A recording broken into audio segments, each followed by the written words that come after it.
Where do you begin? Where do you begin to define and encompass the delicate intricacies and unfathomable inner workings of a bunch of sportsmen unlike any other? Where do you begin to describe a team of mercurial unpredictability? There's just something about the Pakistan cricket team. The 1954 babes of cricket who upstaged England to firmly put Pakistan on the cricketing map. He's run out and Pakistan have won. A wondrous cricketing romance began. This was the time of the suave, the debonair, the time of silk scarves and brill cream. Led by Abdul Hafiz Kardar, the skipper, the father of Pakistan cricket. In Fazl Mahmood's oval heroics, Pakistan had found its hero. Over time, there would be others who would take up this mantle. Hanif Muhammad, the Little Master, he of 337 of the most obdurate runs, the wall that would not let up. There were victories, there were defeats, and as time went by, Pakistan carved out its own unique identity into the cricketing fraternity unlike any other. There were mavericks, and there were those who revived a dying art. There were those of the silky wrists and the studious game. There was a street fighter who showed that Pakistan was no longer afraid of being brave, and a six that was stamped into the nation's psyche forever. There were magicians of a supposed dark art, dark only because no one else yet knew how to conjure up such magic. And from there, a new breed of speed came. Speed merchants like nothing the world had ever seen. There was a leader, a captain, who made Pakistan believe they could conquer it all. And they did. The cornered tigers roared. Pakistan win the World Cup. They were champions, and they ruled the world. There were new heroes.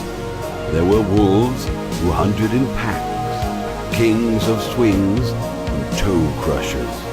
The Burewala Express would not let anything stand in its way.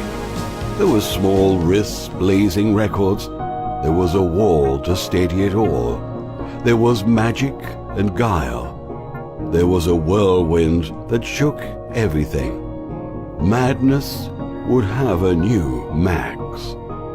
And there was a lightning bolt. The long line of fast bowlers had reached its crescendo in speed. A new sheriff was in town. There was lazy elegance, and there was brute force. There were sad, dark times, and yet there was strength within. There was exile, millions of eyes set upon barren arenas, yet there was strength again. There was resolve, there was sheer class and power of will. That he was not the chosen one would not stop him. And again from the ashes they would rise. Pakistan cricket would surge again and once again conquer the world. Big game, it's a leg by, who cares? Pakistan win this 2020 World Cup. There was belief, there was redemption. There was a magician, a caster of enchantment. There was a swift rise of a hero, and an even swifter fall. Icarus had flown too close to the sun. Yet it all continued. Alienated from home, this bunch of mercurial, volatile gladiators still marched on. There was the sage, a steady calm. There were vertigo-inducing highs and damning lows. Every bit like what Pakistan cricket is supposed to be. Yet it still goes on. This Pakistan team of the unpredictables, one step maddening, one step conquering, in all their glory and in all their frailty. And so this beautiful theatre of wonderment would continue. Every bit as gripping, every bit as enigmatic, every bit as vexing. There's just a certain kind of magic, a certain kind of maddening power. There's just something special about the Pakistan cricket team.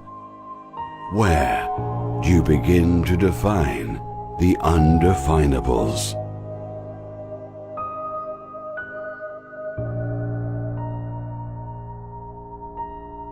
I think we've worked out which Pakistan have turned up today. It's the one to be afraid of.